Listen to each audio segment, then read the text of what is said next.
Should you upgrade from the iPhone 13 Pro to the iPhone 14 Pro? Well, today I'm gonna make it easy by giving you guys both the good and the bad, what has changed and what hasn't, and what is disappointing.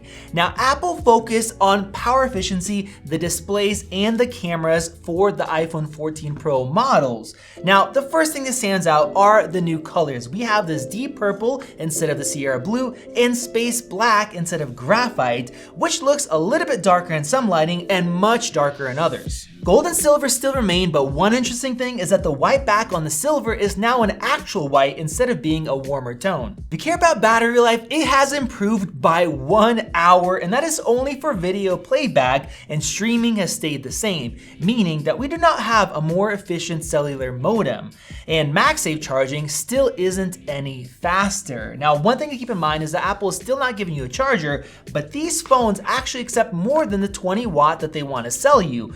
23 watts on one and up to 27 on the 14 Pro Max. So if you're gonna buy a charger, buy a 30 watt model to get the fastest charging, and we will link our recommended one down below. Some more things that have not changed is the ceramic shield glass, so it is not any stronger, and with that, the waterproofing isn't any better. Now, thankfully, another thing that didn't change are the prices. They are still exactly the same, with the same 128 gigabit storage going up to 1 terabyte, but there are some killer trade-in offers. We are getting all 4 models for comparison and testing, so if you want to see that along with our iPhone 14 buyer's guide that's coming out tomorrow, make sure to click that subscribe button below. Unfortunately, we still don't have Wi-Fi 6E, but we do have new Bluetooth 5.3, which will be used for the new AirPods Pro.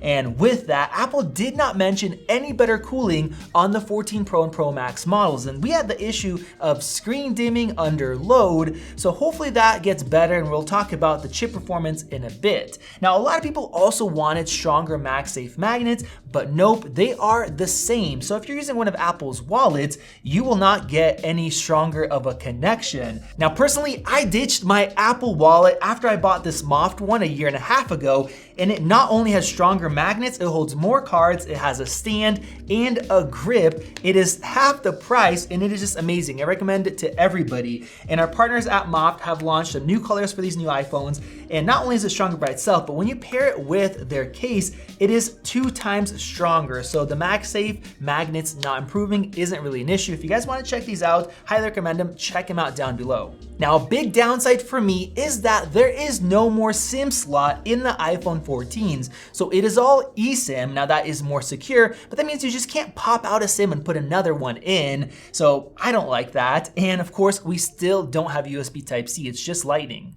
Onto the displays, this is where we have massive differences, and it's gonna make a lot of people want to upgrade. Now, sizes are the same, but the bezels are thinner, resulting in the phones being slightly narrower, and they're a little bit thicker just because of the cameras. Overall, not a huge difference, but the screen is slightly sharper because of more pixels. What really matters to me is the brightness.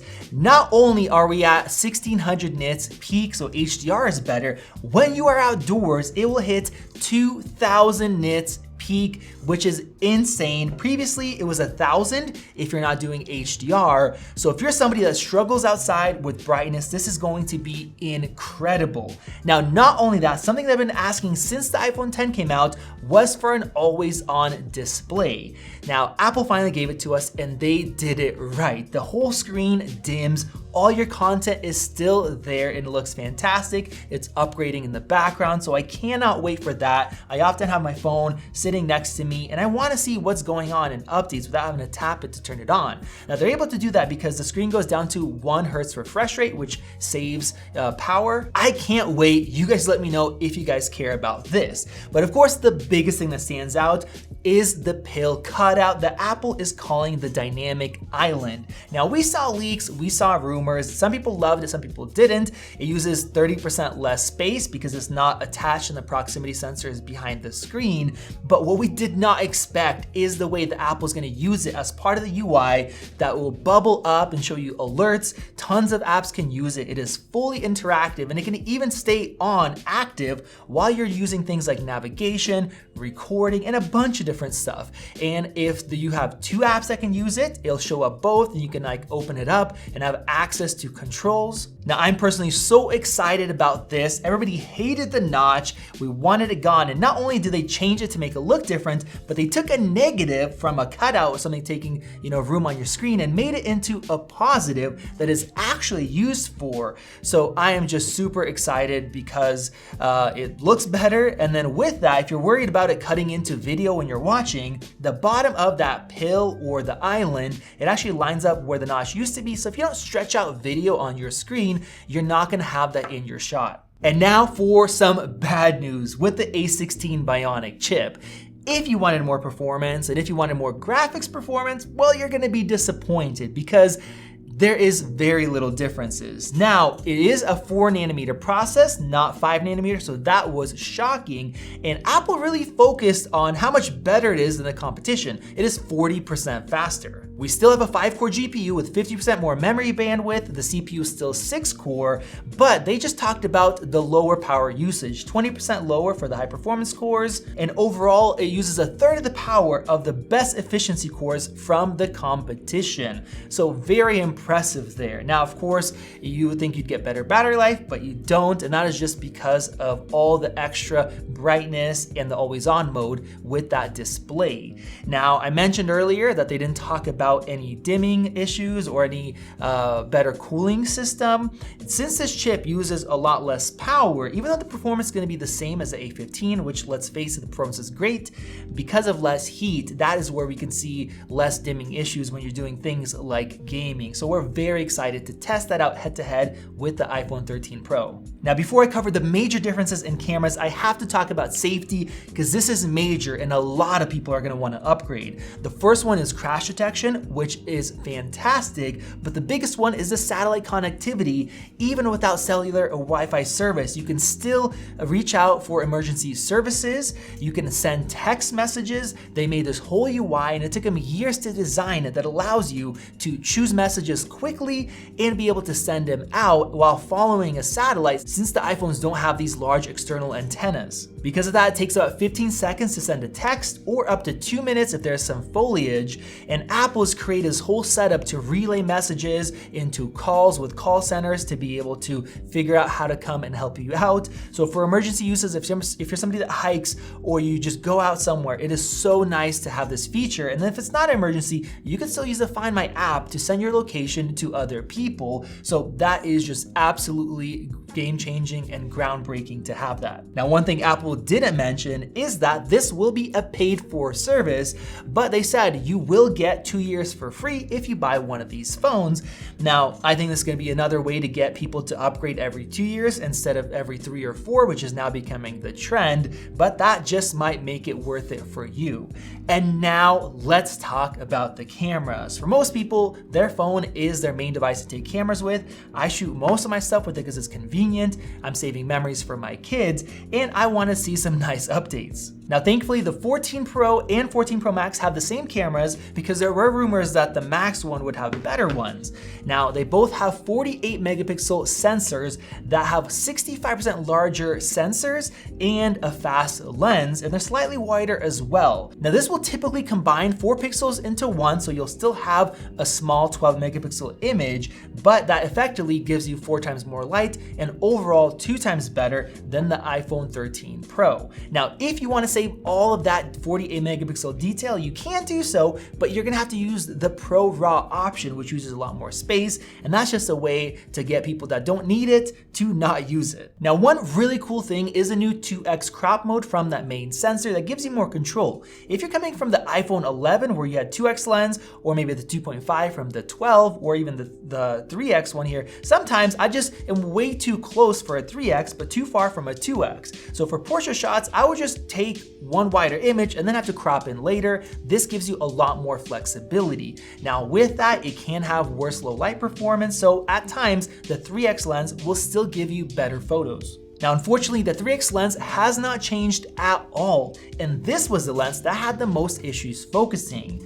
Overall, they're just using software to give you better low light performance, but it hasn't changed. So if you're somebody like me that wanted a better zoom lens, something closer to what Samsung offers, well, the quality will not get any better. As far as the ultra wide, it is new with a darker f2.2 aperture compared to f1.7 in order to improve sharpness, which is great because this was the least sharp lens.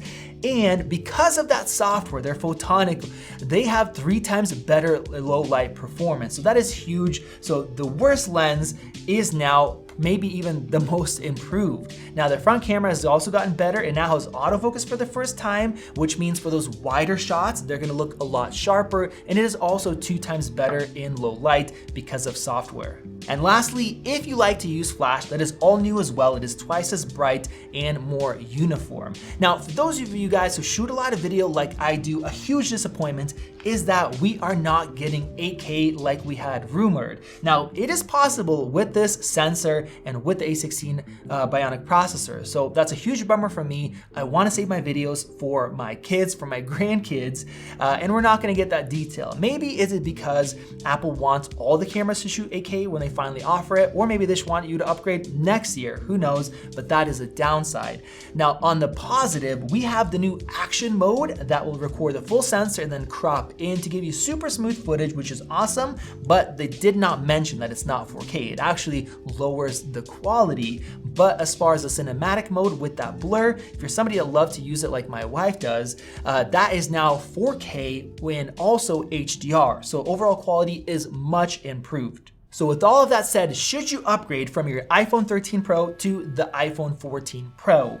Well, every year we think that Apple can't make the phone that much better. And most years they really surprise us. You know, we had ProMotion last year, well now we have the always on display.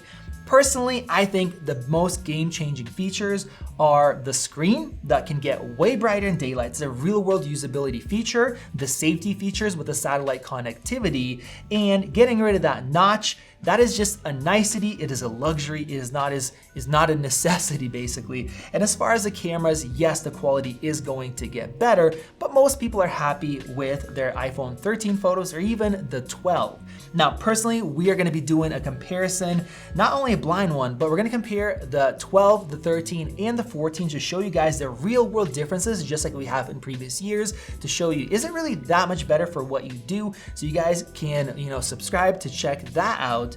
But overall, I think that for a lot of people, if you don't care about the safety features with the satellite, and if you don't care about the screen getting brighter, some of the camera improvements, you don't really need to upgrade. The phone looks the same, your iPhone 13 works well, so in that case, it's not huge. For me, I care about cameras and I care about display, so of course I'm going to upgrade. Now, if you're somebody that's coming from an iPhone 12 or even an iPhone 11, this is where you're gonna have a big difference overall. And cameras is gonna be huge, and screen's gonna get huge. You're gonna get the ProMotion. The battery life is a lot better compared to the iPhone 12. In that case, I would say, yeah, it is a good time to upgrade. So you guys let me know your thoughts down in the comments section below. Click above to subscribe. Check out one of those great videos right over there. This has been Max, and I'll see you in the next video.